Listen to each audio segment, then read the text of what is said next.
Make sure your stabilizer jacks are up. Okay. Yeah. Make sure you're even hooked up to the thing before you drive. Oh, over yeah. there. Yank out somebody's electrical line. Yeah. Your sink's pretty simple as well. Oh. It just goes up.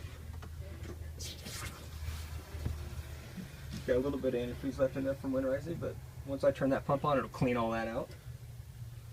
Which the pump, speaking of, might as well move to that, is right here for you. So whenever you're dry camping like you are, technically we are right now, because we're full, you can see right here, it shows 100%. It does go by percentage, not by the gallon content. Just a little more accurate that way. So that shows that your a water. Water is full. All the Good way to go. up. Okay. Yep. Even though we're plugged in, we're going to read 13.6, yeah, because we're plugged into the wall. If you were just run off your batteries, it'll give you a true reading. So 13.6 is full charge? That's just off the wall. That's what we're reading off the wall over here. Oh, okay. Okay. If I unplug that, it'd probably be around 12.8, 12.9, somewhere in there. And that takes for both batteries? Yep. Because they're ran in parallel. Okay. So that's going to be the total. Exactly. Okay. You want to keep an eye on that, especially when you're dry camping. If you start dropping into 12.5s, 12.3s, 12.06 is getting awfully dangerous of losing charge. You don't want to discharge too many times and then have to recharge. So if that's the case, you're probably not going to see that very much because you do have your solar. But if you do happen to get in that position, hook your rig back up to it, fire it up. Let's quickly get those batteries back up to their healthy state with your 7-way plug. Oh, and just run it off the car. Yep, just start the car, yeah, let it run for a little bit. The alternator will charge it and you're good to go. Okay. And that's mainly for like you're off the grid there and you're running everything. You got all your lights on, you got laptops plugged in, you're all that stuff. So, but with the 2 batteries in the solar, you'll be in really, really good shape. Okay. And the next to that is your black. It's also your gray. Like I said, it's together. So keep an eye on that. Yep. So that will tell us. Does that read in gallons or is it percentage? It's percentage. Yep. So that'll tell us how much. How full you're getting. You don't want to go to 100% on that. Yeah, because then we're out of potable water and it's all in the tank. Pretty much, yeah. So look at this, and it might be at 75%, and you've got maybe 15 back on that one. So you got better dump this and fill that. Got it. Okay, and then just right next to that is your water pump switch. So we know we've got water in it. Your pump's located back here, so you're going to hear that pressurize every time you fire up the sink, but it'll catch up with you. Okay. So it's already starting to dwindle down because it's pressurizing. It's like an electric fuel pump. Mm-hmm. Yeah. There you go. So now if I go back up it's here. It's an Austin Healy. It is. Jaguar. It's going to get rid of all this extra. Do you winterize with ethylene glycol in this? The stuff we use is a little less lethal than that. Doesn't really have that gross old whiskey smell to it, but yeah. I'll put it in a heated garage. Yeah.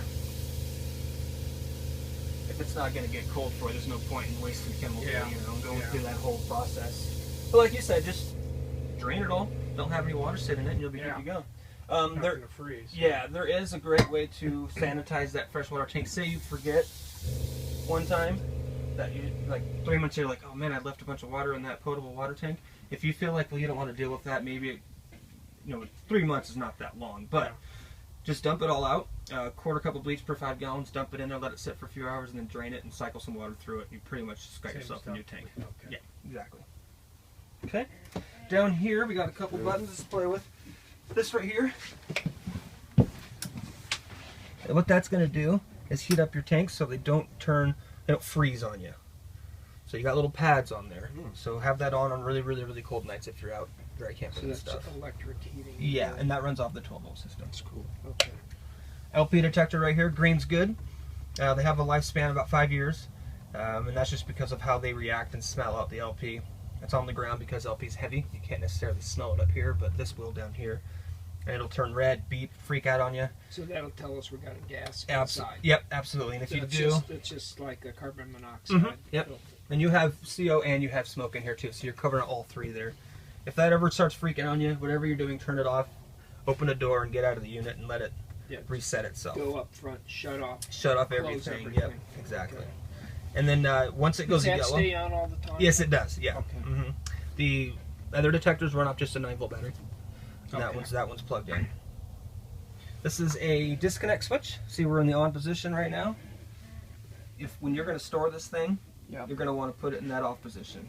Just in case we forget this light, and we exit the unit, So that disconnects kills all everything. electrical. Absolutely. Yep. Okay. No water. It's straight electrical Straight on electrical, that yep. switch. Mhm. Okay. So your water pump won't work. Obviously, nothing will. Good. Which is good. You don't want to come back to dead batteries. No. Speaking of batteries, they're hidden in there Behind the. underneath this. So I know it's a little pain, but what they did is there's all these screws. You just pop those little plastic tabs off. They're just little Phillips. Take them right out. Do And they sit side by side or back to back? they're right like this. So they're in like cool, like I said before, a little ammo type case, a big metal Okay. case. You just pop it up, and they're both sitting right there for you. And then, if you need to recharge them, you just do it through your plug in the seven way. Yep, 7-way, or if you're at the house, just plug it straight into the wall. Ah, okay. It'll charge that way too, as long as your switch is turned to that We don't position have right to there. do them like a jump start. No, nope, not at all. Okay. Okay, little silverware thing up there. For I don't know if you caught that. Oh, cool. You don't have to get one of those.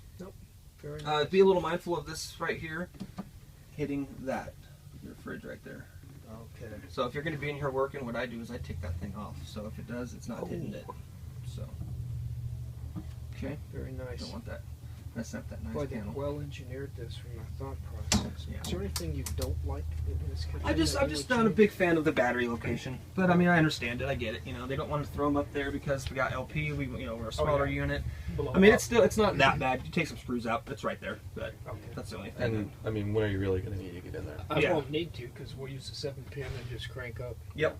And as long as you keep your eye on that, and you keep an eye on your solar little reader right there, you won't have to do much with that either. That's just telling you how much charge is going through it, what your battery's at, how many hours. So as are on long it. as this thing gets parked outside, yeah, you're in great shape. we should be in good Mhm. shape Yep. because that's even when I store it, I'm going to store it. I've already figured out the spot I'm going to put it in the driveway, and it will get reasonable sun during the day unless Good. it pours. That's going to make your battery life last a lot longer than most. Yeah. So this stays on. Yep, that little light stays on for you. And There's a is little there- black button that toggles through the options of how much wattage is going through and all that fun stuff. And what's this? That's tell the you? display. So if you hit that black button right there, This one? yeah. Oh, see how you can okay. see how you can go through, see you're still reading 13.7 and stuff Okay. like that. But a lot of that you can just control from right here. I mean, you don't need to see how many hours you're running off the thing. No. But the main thing is keeping an eye on your Right. voltage there. Right.